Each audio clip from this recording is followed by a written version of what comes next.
So last week we took a look at the Sega Saturn, or as everyone in the comment section let me know, Sega Saturn. And we talked about 5 games that would be great to emulate for the system because it's such a hard system to collect for. It's really impossible to come across any good games in the wild. Well, what's another Sega system that's really hard to collect for?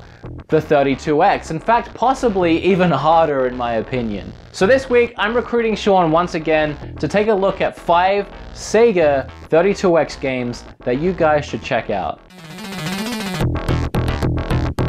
Now I want to kick off this list with the best PAL 32X game to emulate, and this one was actually the easiest choice I've ever had to make on any of these lists, because there was only one PAL released 32X game that wasn't released anywhere else, and that game is Dockside. Dockside is a shoot 'em up for the 32X, which was actually, I believe, the last game released in PAL regions, and it's definitely one of the last games released for the 32X. It's also one of the few games on the 32X that uses texture mapping. It was also scheduled to be a launch title for the unreleased Sega Neptune. The game itself plays similar to Asteroids, only in 3D. It kind of reminds me of the Rogue Squadron games, but a little bit more basic. Obviously this game has to be in this bracket because it's the only one that was released in PAL regions, but honestly it's such an interesting game with such an interesting history behind it, and such a random game for the 32X that I would recommend trying this one out just to say that you have. It's not a bad game, definitely give it a shot. Okay, so we looked at PAL, now let's look at NTSC games that were only released in North America and nowhere else. There was actually only 10 of these as well. And one of them is already on the list in a different bracket, and the other ones, apart from Pitfall, which is actually a really expensive game for the 32X, the only other game I would even consider putting on this list really for you guys to go and check out would be Brutal, Above the Claw.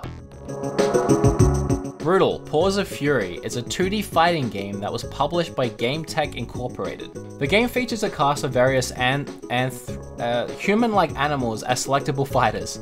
It also features the ability to learn new attacks and save them via passwords, which is actually kind of cool but also kind of annoying. Okay, this game isn't amazingly fun. The reason why I put it on the list is because it's such a weird and random game to even look at, let alone play with a couple of friends. It's not a great game. The animations are pretty cool, the art style is pretty cool. A lot of the weird quirky things these characters do both when they're fighting and when they're idling is I don't know, it's really interesting, and the whole concept of these animals fighting, it's the weirdest, wackiest thing, and I highly recommend checking it out if for anything other than a laugh. The best rare game on the Sega 32X has to be Knuckles Chaotix. Obviously, this is one of the best games on the system, definitely in everyone's top 3. And although you might think it's just a simple Sonic clone, there's actually a lot more to it. See, they did something interesting with this game with a ring mechanism that keeps 2 characters together. So you're using things like momentum to really traverse through the levels and whatnot, and it can be really challenging. You're also using 2 characters to solve different puzzles, to access different areas of the game.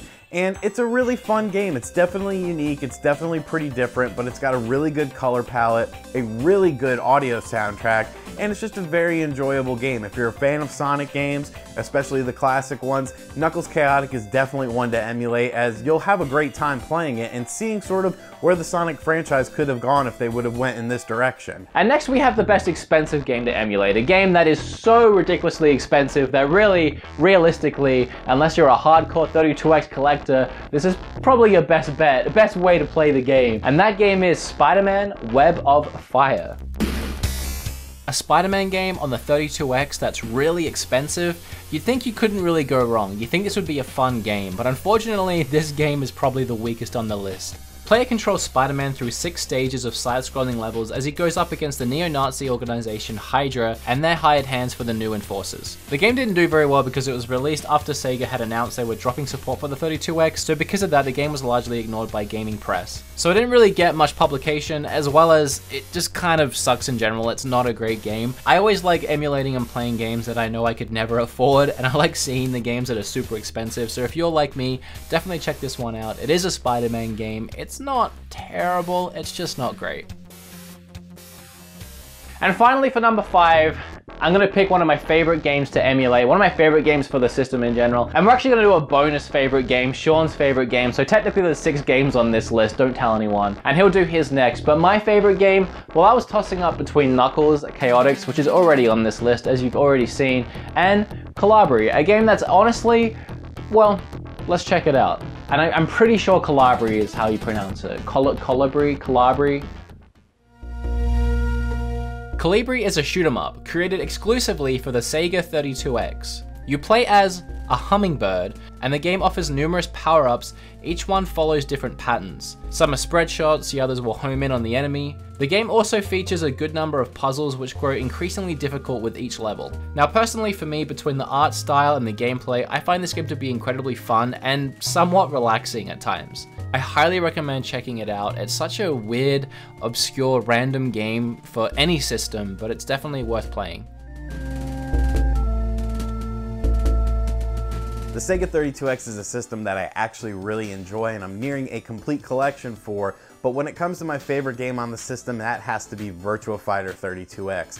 An arcade port that's really well done.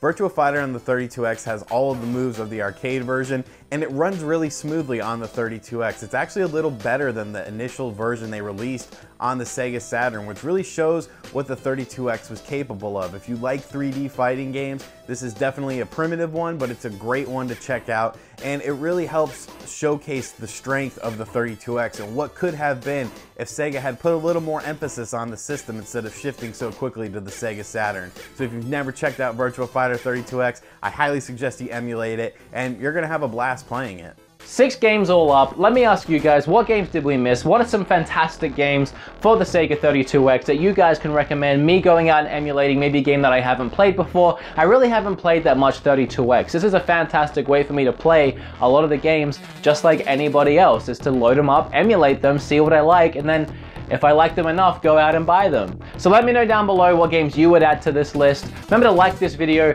be subscribed, and for the love of everything emulation and emulating, we'll see you next time.